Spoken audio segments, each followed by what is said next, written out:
Life After Prison. By Silence You. Kabanata 671 hanggang 680. Hahaha. Huwag mo akong pagtawanan. Akala mo ba matatakot ang anak ng South County Mansion sa basurang tulad mo? Humalaklak si Horus na may kaparehong hitsura ng pang-aalipusta noong nakaraang araw. Ang 5 lalaking nasa likuran niya ay walang pakialam din, at tila hindi nila sineseryoso si Severin o ang kanyang mga tao. Mahigit sa 10 tao ang dinala mo kahapon, pero wala ni isa sa kanila ang nakapantay sa amin. Ganyan ka ba kasigurado na mananalo kaya 5 tao lang ang dinala mo dito? Patawang sabi ni Severin kay Horus na parang nakatingin sa isang grupo ng mga clown. Ito ay kalidad kaysa sa dami, kaibigan. Tumawa si Horus. Talagang malakas ang 5 ito. Akala mo ba magiging madali kami sa iyo sa pagkakataong ito? Lumuhad ka man at humingi ng tawad sa akin, walang silbi ang lahat dahil hinding-hindi kita mapapatawad. Maniwala ka sa akin, ang iyong 5 lalaki ay hindi pa rin katugma sa aking 6 na bodyguard, at hindi dahil mas marami silang tao kaysa sa grupo mo. Ito ay dahil mayroon silang mas mayamang karanasan sa pakikipaglaban kaysa sa iyo. Agad na sumili ang ngiti sa mukha ni Severin nang masulyapan niya ang 5 lalaki at agad niyang nasabi kung anong antas ng natamong mayroon sila. Hahaha.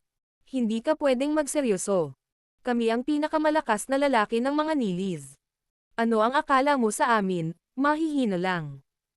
Hindi nakayanan ng level 4 Warrior King ang kaiabangan ni Severin, dahil ito ang unang pagkakataon na minamaliit siya ng labis. Humakbang siya pasulong habang damaloy ang lakas sa kanyang katawan.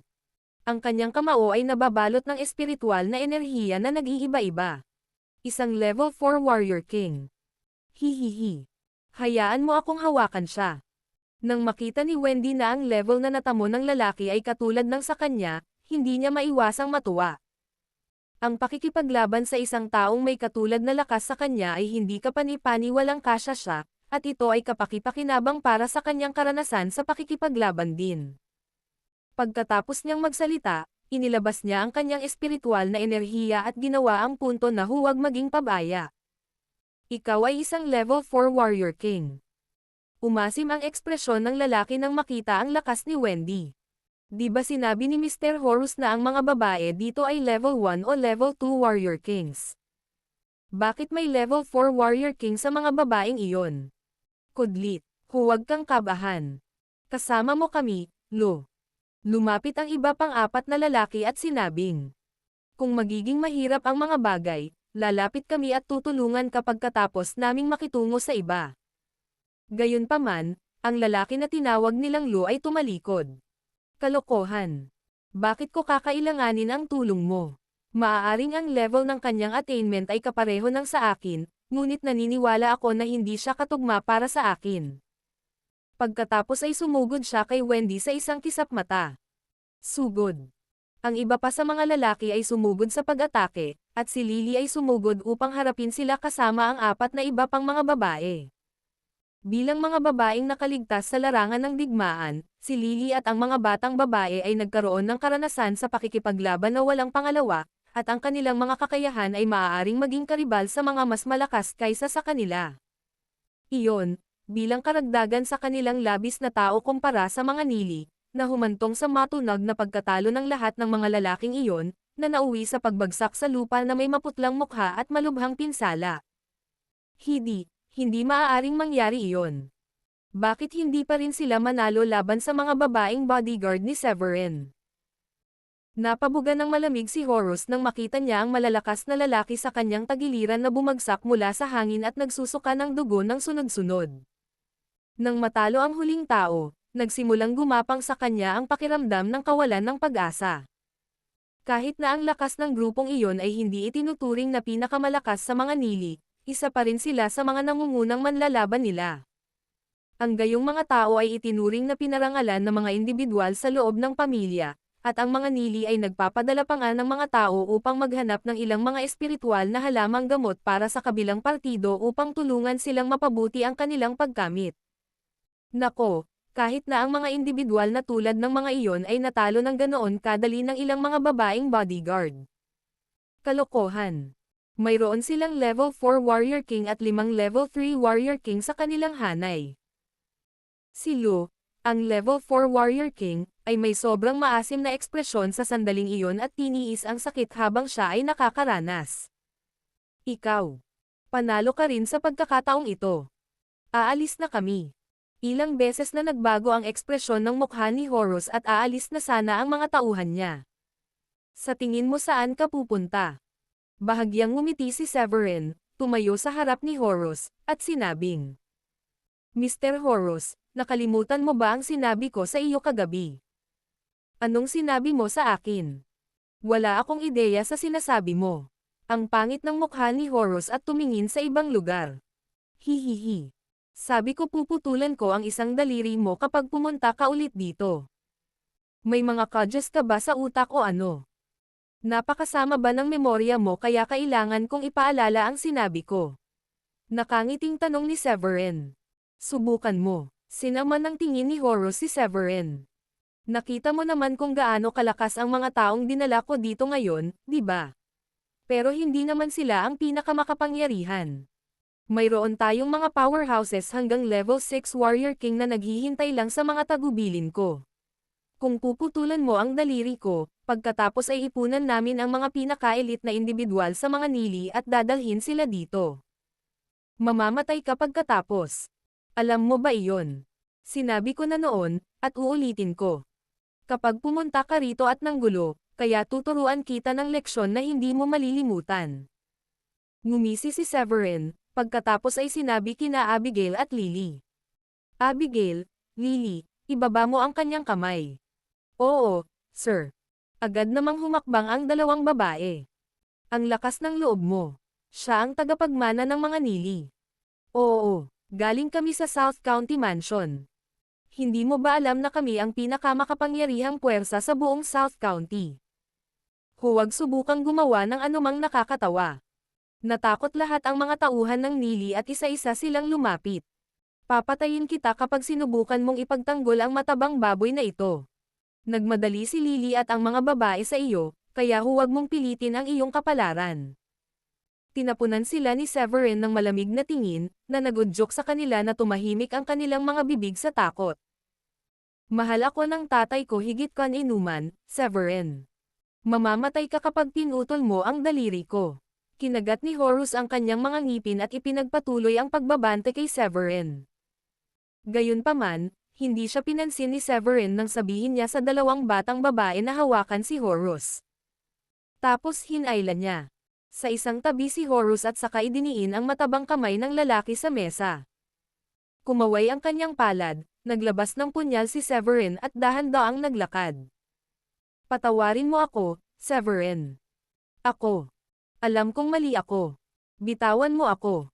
Bibigyan kita ng pera. Ang dami-dami nito. Paano yan? Nang halos nasa harapan na niya si Severin, sa wakas ay natakot si Horus at humingi ng awa. Pinaikit ni Severin ang kanyang mga mata at ngumiti. Binigyan kita ng pagkakataon kahapon pero hindi mo ito pinahalagahan. Sino sa tingin mo ang may kasalanan yan? Sa ngayon, binibigyan kita ng isang pagpipilian. Nakahinga ng maluwag si Horus nang marinig iyon at hindi maiwasang matuwa. Gaya ng inaasahan niya, sinusubukan lang siyang takutin ni Severin at hinding-hindi siya maglalakas loob na putulin ang daliri niya. Sa kanyang pananaw, si Severin ay naghahanap lamang ng paraan para makaiwas sa banta. At anong pagpipilian iyon? Sabik na tumingin si Horus kay Severin. Ngumiti si Severin at sinabing, maaari kang pumili ng alinman sa 5 daliring ito para puputulan ko. Igagalang ko ang alinmang pagpipilian mo. Hindi, mabuting sir. Mangyaring huwag. Nasabi ko na napatawarin mo ako. Si Horus ay agad na nagkaroon ng mapait na ekspresyon sa kanyang mukha. Anong uri ng kalokohang pagpipilian iyon? Kasunod ng sigaw na iyon, ang isang bagay na hindi inakala ni Horus na mangyayari ay nangyari, at sa wakas ay pinili niya ang kanyang pinky. Sa di kalayuan, ang ilan sa kanyang malalakas na manlalaban ay tahimik na nakatayo roon na may magulong mga ekspresyon.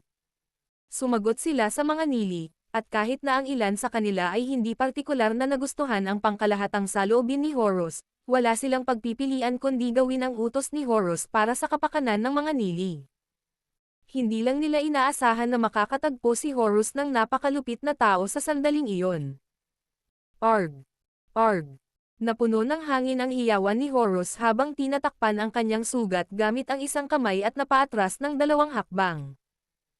Pinandilatan niya si Severin at sinabing, "Matapang ka, Severin.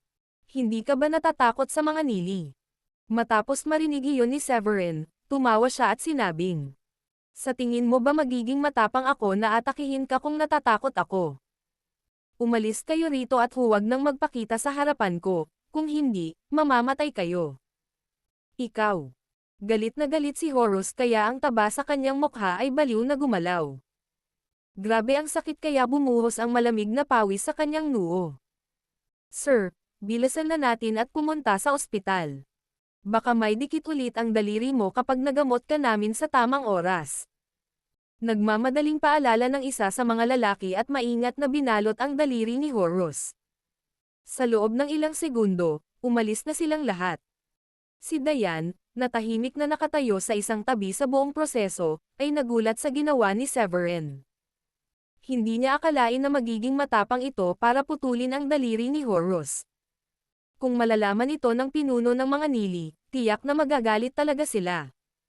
Sa sandaling iyon, nakatitiyak siyang napakataas na ng natamo ni Severin, kung hindi ay hindi siya magiging padalos-dalos. Kasabay nito, isang nasa mahigit 20s na babae ang nagkunot ng kanyang mga kilay sa isang mahigpit na pagsimangot sa loob ng isa sa mga vilya sa South Link City. "Hall Master. 6 na araw na lang ang natitira bago mo kailangang pakasalan si Horus. Nakakainis. Bakit hindi ka lang tumakas?" Isang batang babae ang lumapit sa babae at nagmungkahi sa kanya. Gayunpaman, ang babae si Rachel Ledford, ay nakayuko lamang at sinabing, "Tumakas. Maaari akong makatakas ng walang anumang problema, ngunit paano ang mga tao ng ating bulwagan? Pinagbabantaan ako ng mga nili, at kung tatayo lang ako at aalis, lipulin ni Horus ang bawat tao sa bulwagan na ito. Paano ako magiging karapat-dapat sa aking Panginoon na nag-iwan ng bulwagan na ito sa akin? Pero bakit hindi kanya pinuntahan nitong nakaraang 2 araw? Nakikita ko na medyo kakaiba. Total, madalas siyang pumupunta at iniinis ka." Hindi naiwasang sabihin ng dalaga kay Rachel. Napabuntong hininga si Rachel at sinabing, "Sino ang nakakaalam kung ano ang tumatakbo sa kanyang isip? Siguro hindi siya mapakali na lumapit at makipagkita sa akin dahil sa tingin niya ay kontrolado niya ako. Total, ang mga tao ng mga nili ay nagtatago sa mga anino malapit sa pasukan upang panoorin kami paminsan-minsan." Biglang pumasok ang isang binata at agad na nagsabi kay Rachel, "Sis, nabalitaan ko na pumunta si Horus sa Brookborn." Kumunat ang noo ni Rachel. Ano ang ginagawa niya sa isang maliit na lugar tulad ng Brookborn? Pagkatapos ay sinabi ng lalaki, "Ang swerte, may magandang balita. Nabalitaan ko na si Horus ay nakatutok sa The One and Only, isang two-piece jewelry set mula sa And Only Jewelry Corporation. Ito ay pareho na kanilang ina-advertise at alam mo kung ano, ang One and Only, ay inagaw ito mula kay Horus." Napangiti ng mapait si Rachel pagkatapos marinig iyon at sinabing, "Ibig mo bang sabihin na may bumili nito bago pa niya magawa? Malamang pumunta siya sa Brookborn para subukang bawiin ito. Dahil alam niya ang kanyang pagkatao, hindi niya ito matatanggap kung aalisin ng ibang tao ang isang bagay na gusto niya." Gayunpaman, ang lalaki ay umupo sa gilid at nakangiting sinabi, "Iyon nga ang nangyari, ngunit ang bumibili mula sa Brookborn ay tila hindi isang ordinaryong tao. Nabalitaan ko na ang lahat ng mga tauhan ni Horus ay binugbog kahapon, at ang mga nili ay nagpadala ng 5 Warrior King sa Brookborn ng gabing iyon." Nang marinig iyon, may bakas ng pagtataka sa mga mata ni Rachel nang sabihin niya, "Ang bumili mula sa Brookborn ay isang matapang na kaluluwa. Ni hindi man lang sila nagpakita ng kagandahang loob kay Horus nang dalhin niya ang kanyang mga tauhan doon at binugbog pa silang lahat.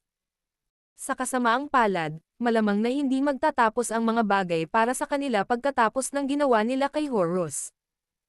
Gayunpaman, bahagyang kumunat ang noo ng lalaki sa tabi niya at sinabing, "Akala mo ba nagmamadali akong pumunta para lang sabihin iyon sa iyo?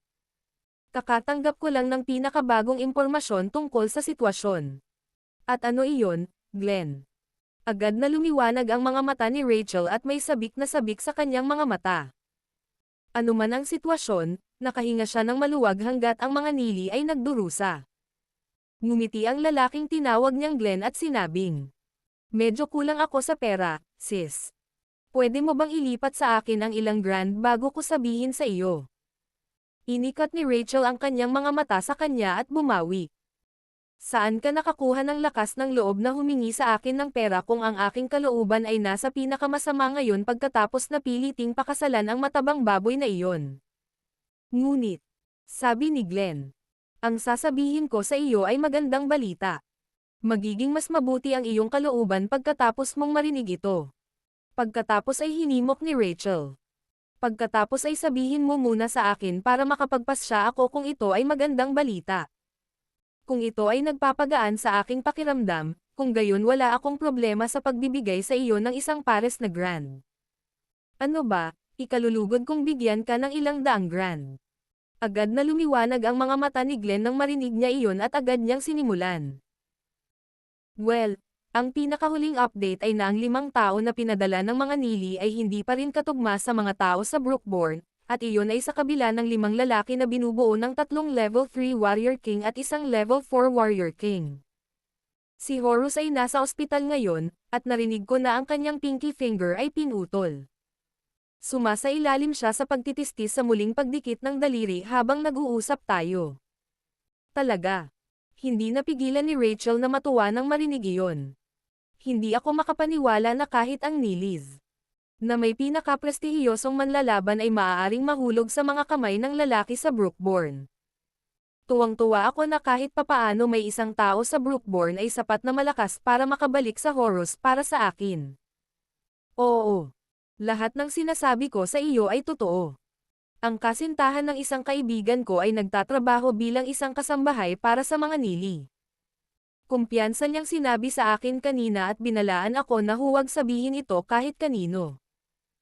Total, ito ang unang pagkakataon na ang mga nili ay dumanas ng gayong kahihiyan." Bahagyang ngumiti si Glenn at sinabing, "Ano sa palagay mo? Ang impormasyong iyon ay dapat na nagkakahalaga ng mga 20 to 30 grand, di ba?" Kinuha ni Rachel ang kanyang cellphone at inilipat ang pera. "Narito ang iyong 30 grand. Kunin ito at ubusin ito kung gusto mo." "Salamat, sis. Hindi ko akalain na magiging ganito kabukas palad." Tuwang-tuwa si Glenn nang marinig niya ang 30,000 dolyar na figure. "Anong ibig mong sabihin na hindi mo naisip na magiging ganito ako ka mapagbigay?" Inilibot ni Rachel ang kanyang mga mata at sinabing, "Napakaganda kung ang mga tao sa Brookborn ay sapat na malakas para patayin si Horus. Malaya na ako sa pagpapahirap." Napangiti na lang ng mapait si Glenn sa pananabik na tingin ng kapatid. "Pasensya ka na, sis, pero sa tingin ko, panaginip lang iyon. Si Horus ang supling ng mansyon ng county, kaya kahit gaano katapang ang Brookborn na iyon, hindi sila sapat na matapang na patayin ang lalaki." Si Rachel, gayunpaman, ay itinuro. Ngunit ngayon na pinutol nila ang isa sa mga daliri ni Horus, gagawin na lang ba ito ng mga nili nang hindi lumalaban? Saglit na nag-isip si Glenn at sinabing, "Hindi ko alam kung aaminin ng mga nili ang pagkatalo o hindi, ngunit sa palagay ko magagamit mo ito sa iyong kalamangan at tingnan kung maaari mong palitan ang sapilitang kasal na ito." "At paano ko gagawin iyon?" Agad na sabik na tumingin si Rachel kay Glenn. "Mayroong 2 opsyon. Ang una ay maghasik ng hindi pagkakasundo. Sabihin kay Horus na handa ka na sa set ng alahas na iyon, at ayos lang na pakasalan mo siya sa kondisyon na maaari mong isuot ang kwintas at singsing sa araw ng iyong kasal. Si Horus ang uri ng lalaki na patuloy na ipaglalaban ito sa bumibili mula sa Brookborn." Pagkatapos ay sinabi niya, "Tungkol sa iyong pangalawang opsyon, maaari kang lihim na pumunta sa Brookborn upang subukan at alamin kung sino ang gumawa ng isang kaaway mula sa Horus. Kapag nahanap mo na sila, maaari mong tanungin kung handa silang tulungan ka na makalabas sa problemang ito." O mas mabuti siguro kung, umiyak na lang at gumawa ng eksena para maawa sila sa iyo at matulungan kang patayin si Horus. Inilabas ni Glenn ang kanyang mga saloobin sa bagay na iyon. Ngumiti ng pilit si Rachel. Una, kung ang buyer sa Brookborn ay ang uri ng individual na hindi kayang masaktan ng sinuman, kung gayon hindi ito ipagsapalaran ni Horus at kalabanan ang kabilang partido. Pangalawa, binabantayan ako mula sa anino kahit lumabas ako upang mamili, kaya bakit iniisip mo na makakaalis ako sa lungsod na ito? Si Horus ay sisirain ang ating bulwagan at papatayin ka kasama ng nanay at tatay ko. Ano ang mangyayari kung hindi ko gagawin iyon? Handang gumawa. Kasunod ng maikling paghinto, nagpatuloy si Rachel. Sa bagay na iyon, ang dalawang opsyon na iminungkahi mo ay parehong mapanganib at hindi mapagkakatiwalaan. Suriin natin sandali ang sitwasyon. Hindi mo ba sinabi na ang kasintahan ng iyong kaibigan ay nagtatrabaho bilang isang kasambahay para sa mga nili? Sabihin sa kanila na tulungan tayong malaman kung ano ang susunod na pinaplano ng mga nili. Si Mason ay malapit nang sumabog sa galit sa sandaling iyon, at tinawag niya ang lahat ng mga elite na mandirigma ng mga nili upang magpulong at pag-usapan ang kanilang susunod na hakbang. Maraming bola ang nakuha ng lalaking Severin na ito para putulin ang daliri ng anak ko. Baliw siya. Mariin na ikinuyom ni Mason ang kanyang mga kamao at sa wakas ay sinabi sa kanila. Ano sa palagay ninyo ang susunod nating gagawin, aking mga nakatatanda? Marahil ang iilan sa inyo ay magkakasamang pumunta doon at patayin ang batang iyon. Ang natamo ng kanilang Grand Elder ay ang pinakamataas sa Level 6 Warrior King, at natahimik siya sandali bago nagtanong kay Mason. Sir, alam mo ba kung gaano kataas ang kanilang attainment? Maaari tayong pumunta doon kung mayroon tayong impormasyong iyon. Pagkatapos ay sinabi ni Mason. Batay sa sinabi sa akin ni Horus, may 6 na magagandang bodyguard si Severin na pawang mga Warrior King. Ang isa sa kanila ay nasa ika-4 na antas, habang ang iba pang 5 ay nasa ika-3 antas. Gayunpaman, ang kanilang mga kakayahan sa pakikipaglaban ay napakalakas, at nag-aalala ako na baka sila ang pinakamalakas na individual sa antas na iyon. Nakikita ko. Pagkatapos marinig iyon ng pangalawang elder, tumawa siya at sinabing. Pero hindi ba sila masyadong mayabang? Hindi ba nila alam na mayroon tayong mga taong may mas mataas na kakayahan? Sumimangot si Mason at sinabing. Sinabi nga ni Horus sa kanila na mayroon tayong level 6 Warrior King sa hanay natin, ngunit hindi sila nagpakita sa atin ng kahit anong kagandahang loob, nakakagalit ito.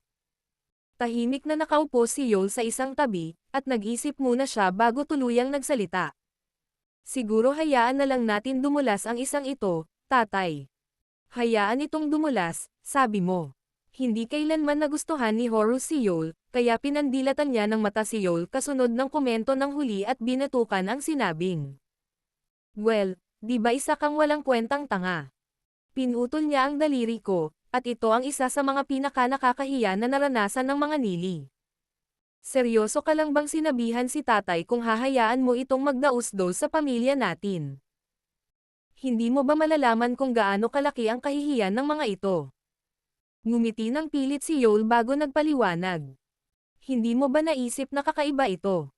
Kung ang End Only Jewelry Corporation ay hindi gaanong natakot kay Severin, hindi sana nila ipinadala ang kwintas sa kanya kahit na pumayag na silang ibenta ito sa atin. Ito ay nagpapakita lamang na si Severin ay mas makapangyarihan kaysa sa atin. Mas makapangyarihan kaysa sa atin. Hindi ba't sinabi ko na sa iyo na ang may pinakamataas na antas ng pagkamit sa mga bodyguard ay isang level 4 Warrior King lamang? Kumunat ang noo ni Mason. Pero, tatay, sinubukan ni Yol na mga tuwiran. Alam ba ni Horus at ng iba pa kung anong antas ang naabot ni Severin? Paano kung mas malakas siya kaysa sa iniisip mo?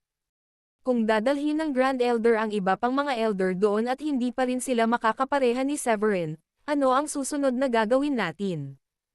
Naputol ang pinky ni Horus sa pagkakataong ito, at may posibilidad na mapatay niya si Horus o ang mga elders natin kung magpapakita ulit tayo sa kanya. Nag-isip sandali ang ikatlong matanda at tumanggo. Sir, sa tingin ko may punto si Yol. Ang mga Sanchez ay matandang kamay sa mundo ng negosyo, At kung ang Severin na ito ay hindi isang tao na hindi nila masasaktan, ibinigay na sana nila sa atin ang mga alahas upang subukan at makuha ang ating mabuting panig. Kung tutusin, maninindigan silang makakuha ng maraming benepisyo kung makakahanap sila ng pabor sa atin. Pagkaraan ng ilang sandali na paghinto, nagpatuloy siya. Ipinapakita nito na may dahilan kung bakit ipinadala ng mga Sanchez ang alahas kay Severin at sinabi sa atin na iwanan ang bagay na iyon, at ang dahilan na iyon ay marahil dahil si Brookborn ay may isang mababang profile na savant na hindi natin maaaring pukawin sa lahat ng paraan. Tumanggaw din ang Grand Elder at sinabing, dahil wala tayong alam sa tunay na kulay ni Severin, sa palagay ko ay matalino na iwasan natin ang pagkuha ng anumang hindi kinakailangang mga panganib. At saka, lagi tayong makakabili ng iba pang alahas. Ito ay hindi partikular na kailangang maging iyon, tama ba? Matapos mahikayat ng pinakamalakas na mga tao sa kanyang hanay, nagpa siya si Mason na maupo kahit na medyo nanghihinayang. Ito ay talagang isang kahihiyan ng pinakamataas na pagkakasunod-sunod para sa aming pamilya. Mapait na ngumiti ang Grand Elder at sinabing, talaga nga, pero wala tayong magagawa tungkol dito. Maswerte lang tayo na nangyari ang buong insidenteng ito sa Brookborn at walang nakakaalam nito sa Southlink City. Mas malaking kahihiyan ang mangyayari dito. Sa tingin ko, mas mabuting hayaan na lang si Horus na pumili ng isa pang jewelry set mula sa ibang tindahan ng kasal. Nakayuko lang si Mason at sinabing, naiintindihan ko. Kalimutan muna natin ito sa ngayon at isulat na lang ito sa atin bilang isang malas na pagkakataon. Nang matapos ang pulong, tinawagan ni Mason si Horus. Ano? Napatulala si Horus matapos matanggap ang tawag. Gusto mo bumalik ako bukas? Hindi mo ba ako ipaghihiganti? Siya ay labis na nalungkot na nagsimula siyang magduda sa kanyang buhay. Dahil wala sa inyo ang nakakaalam kung ano ang antas ng naabot ni Severin, mas mabuti na bumalik ka muna sa ngayon. Hindi natin kayang sumugal kapag sobrang kumpiyansa niya. Tsaka singsing at kwintas lang. Hindi mo naman kailangang maging ganoon kapursigido, di ba? Tinapos ni Mason ang tawag nang matapos siyang magsalita. Tatay, hindi ito tungkol sa kwintas at singsing, ito ay tungkol sa... Hindi pa nga tapos magsalita si Horus nang matuklasan niyang tinapos na ng kanyang ama ang tawag. Galit na galit siya kaya napangiwi siya at naikuyom ang kanyang mga kamao. Gago! Hindi pa ako napahiya ng ganito sa buhay ko. Maswerte ka sa pagkakataong ito, Severin. Anong sabi ng tatay mo? Nakasimangot ang isa sa mga lalaking muntik nang gumaling sa kanyang mga sugat at tumingin kay Horus. Napabuntong hininga si Horus at sinabing. Sinabi ni tatay may pagpupulong daw sila at nagpas siyang itigil na ang bagay na iyon. Galit na galit ako ngayon. Ang ibinigay nilang dahilan ay hindi sila sigurado sa narating ni Severin. Karamihan ay nag-aalala sila na si Severin ay maaaring isang uri ng low-profile powerhouse. Naiinis ako sa lahat ng ito. Sabi ng isa pang bodyguard. Isang low-profile powerhouse. Sa palagay ko ay hindi siya ganoon kalakas. Kung siya nga, magiging tulala siyang manatili sa isang lugar tulad ng Brookborn kung saan ang espiritual na enerhiya ay napakanipis. Sino man na may mas mataas na antas ng tagumpay ay pipiliing manatili sa isang lungsod na may mas malakas na espiritual na enerhiya, kung saan kahit na ang mga mapagkukunan para sa pagsasanay ay mas sagana. Pagkatapos, nagreklamo si Horus. Oo, ano ang iniisip ng mga matatandang iyon? Nagsisimula na akong maramdaman na ang kanilang mga bola ay lumiliit at lumiliit. Sa tingin mo ba ay maaaring kapatid mo ang nagbigay sa kanila ng ideyang iyon? Tanong ng isa sa mga lalaki, na nakakunot ang noo habang paakyat kay Horus. Kung tutuusin, ikaw at siya ay nag-iisang anak, at kahit na wala siyang kapangyarihan, malamang na ninanais niya ang bawat pagkakataon na makita kang nagdurusa. Baka siya ang nanghikayat kay tatay. Masama ito. Kailangan kong bumalik sa lalong madaling panahon at alamin pa ang sitwasyon.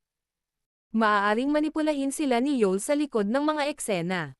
Ang katotohanan na hindi niya ako kamag-anak sa pagbibigay sa akin ng pagkakataong makaganti kahit na labis akong nagdusa ay marahil isang palatandaan na siya ay sarap sa aming likuran. Malamig na sumangot si Horus, at pagkatapos ay sinabi sa lalaki. Mag-book ng tiket pauwi. Naiintindihan, sir. Agad namang tumango ang lalaki at ginawa ang sinabi sa kanya. Sa sandaling iyon, isang bata, kaakit-akit, at kaakit-akit na babae ang lumitaw sa tarangkahan ng villa ni Severin kasama ang ilang matatandang lalaki. Ito dapat ang lugar, hihihi. Ang villa ng ating supreme leader ay talagang tinatawag mong picklockery. Ang isa sa mga matatandang lalaki ay hindi napigil ang magsalita ng nakangiti. Ito ay walang iba kundi si Roland, mula sa Brookton's Echoes Hall.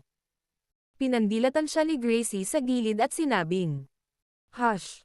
Nakalimutan mo ba ang sinabi niya sa atin? Partikular niyang inutusan tayo na ilihim ang kanyang pagkakakilanlan. Iilan lang ang nakakaalam ng kanyang tunay na katayuan, kaya hindi natin siya matatawag na pinakamataas na pinuno sa harap ng iba."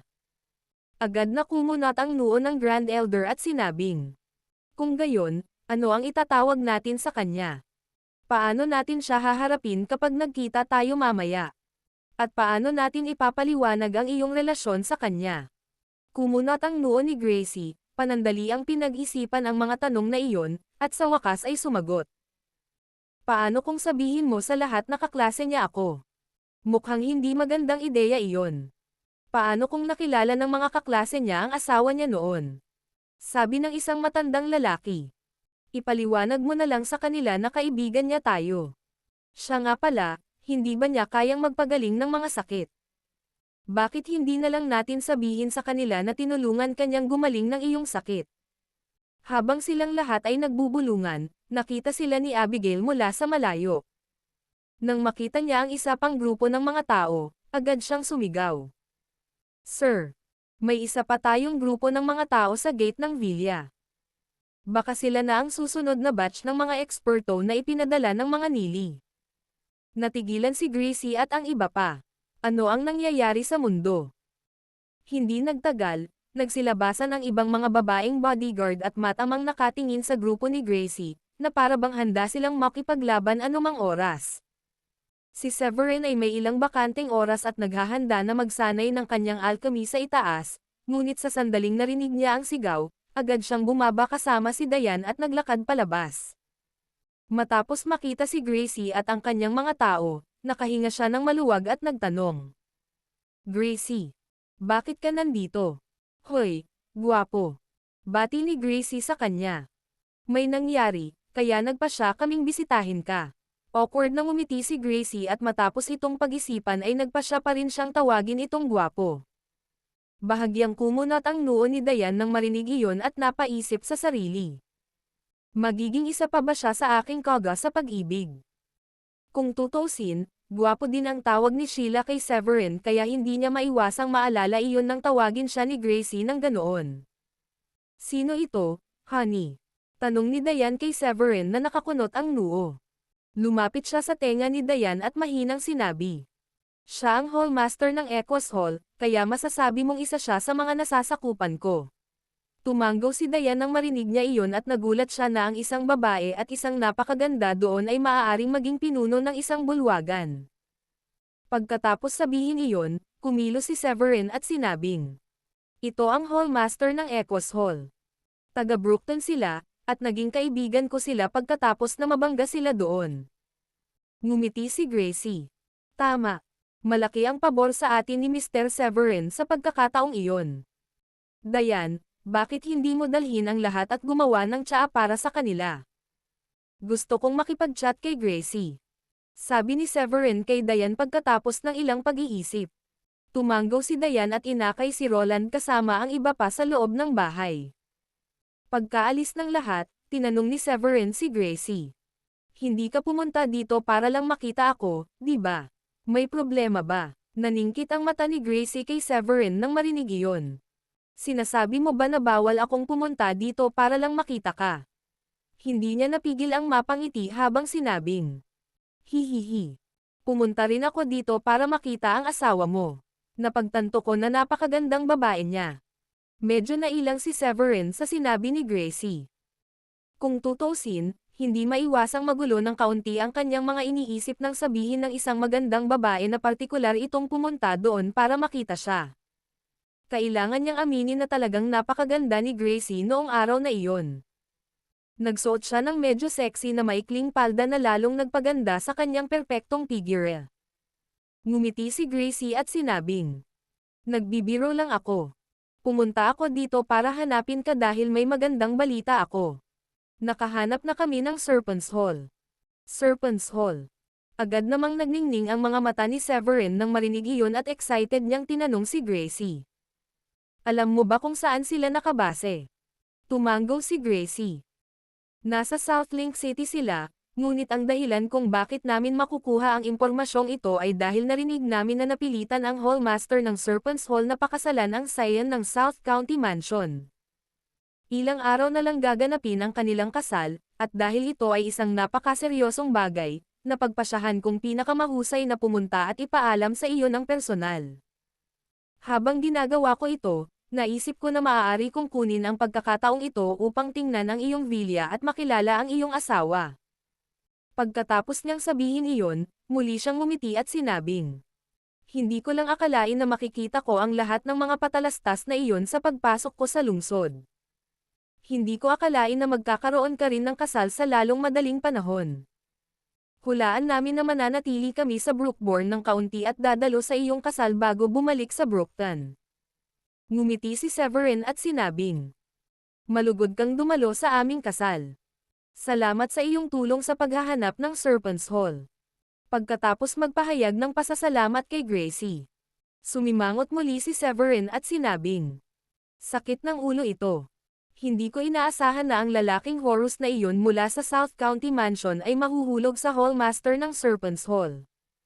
Sa hitsura nito, baka kailangan ko lang pumunta sa South Link City.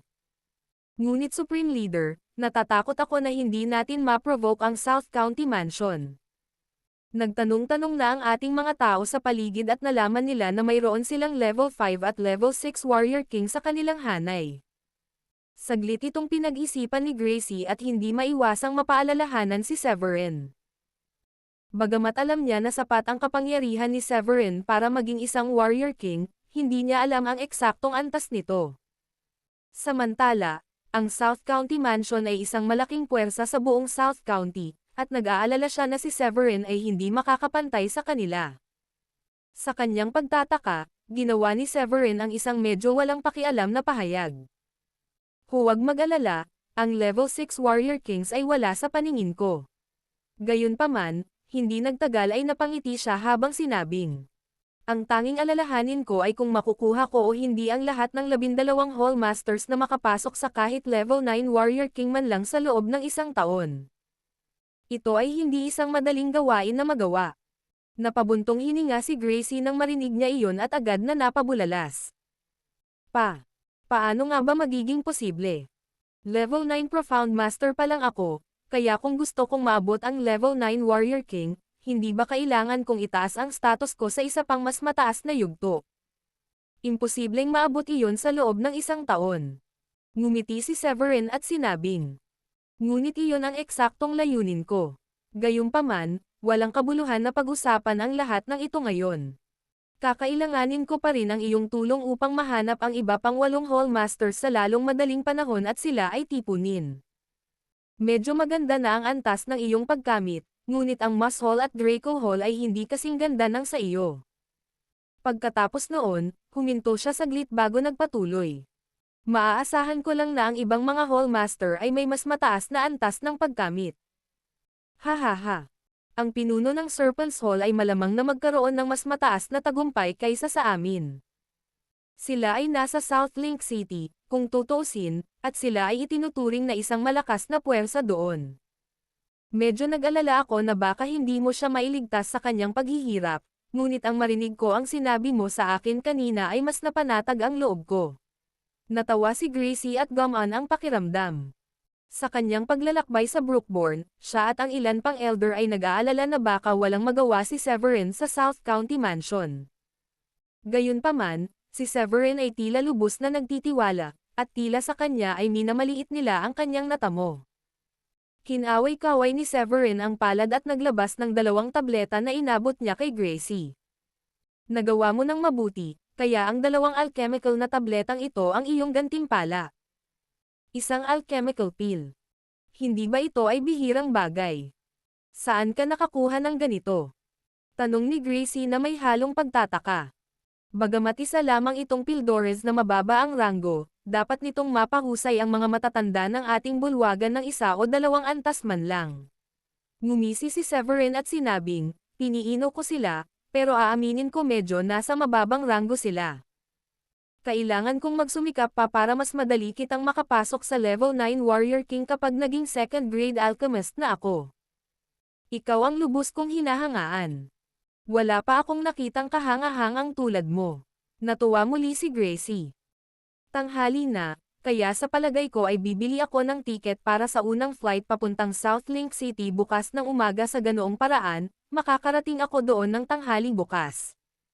Sabi ni Severin pagkatapos magdesisyon. Ahem, dahil wala na rin naman kaming gagawin, bakit hindi na rin kami sumama? Nandoon din ang taong inatas ang magtanong. Mungkahi ni Gracie. Tumanggaw si Severin. Oo naman. Sabay na tayo bukas. Nang gabing iyon, pinasaya ni na Severin at Diane si Gracie at ang iba pa. Kinagabihan, nakahiga si Severin sa kama kasama si Diane nang sabihin nito sa kanya. Pupunta ako sa South Link City bukas. Para saan? May kaugnayan ba ang layunin mo doon sa South County Mansion? Gulat na gulat ang ekspresyon ni Diane dahil hindi siya makapaniwala na may mga dapat pang asikasuhin si Severin kapag ilang araw na lang ang kasal nila. Ngumiti ng pilit si Severin. Nataman ka sa ulo. Ito ay may kaugnayan sa South County Mansion. Ang babaeng gustong pakasalan ni Horus ay ang pinuno ng Serpent's Hall. Mabuti sana kung payag siyang pakasalan siya, ngunit pinipilit siya sa kasal.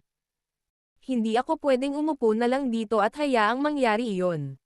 Hindi ko maisip kung sinong matinong babae ang gustong pakasalan ang matabang lalaking iyon, maliban sa mga karaniwang gold digger syempre. Sabi ni Diane na may mapait na ngiti. Kailangan mong mag-ingat, okay? Huwag kang mag-alala. Hihintayin kitang bumalik. Inilagay ni Severin ang braso sa balikat ni Diane. Gagawin ko. Kinaumagahan, umalis si Severin kasama si Gracie at ang kanyang grupo. Samantala, kakauwi lang ni Horus noong nakaraang gabi. Nang sumapit ang umaga, hinanap niya ang mga elder sa pamilya at tinanong sila tungkol sa kanilang pagkikita. Matapos malaman na si Yol ang nagbigay ng mungkahi, galit na nilapitan ni Horus ang kanyang kapatid sa ama at sinabing, ikaw na anak ng asong babae, Yol. Sino ka para pakialaman ang negosyo ko? Bakit kailangan mong pigilan ang tatay at ng mga elder kung napagdesisyonan na nilang gawin iyon? Gusto mo lang akong makitang lokohin ang sarili ko. Walang imek si Yol at agad na nagpaliwanag.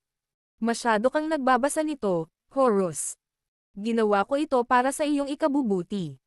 Isipin mo, mas gugustuhin ng mga Sanchez na ipadala ang mga bagay sa Brookborn at masaktan tayo. Bakit? Ang tanging paliwanag ay maaaring si Severin ang uri ng tao na kahit ang mga Sanchez ay hindi kayang masaktan. Sinabi ni Horus. Huwag maging matalino. Sino ang nakakaalam kung nagbayad si Severin ng mas mataas na presyo? Ang mga Sanchez ay mga taong may pag-iisip sa negosyo, at alam nating lahat na ang tubo ang tanging layunin nila. Bakit nila tatanggihan ang alok upang kumita ng mas maraming pera?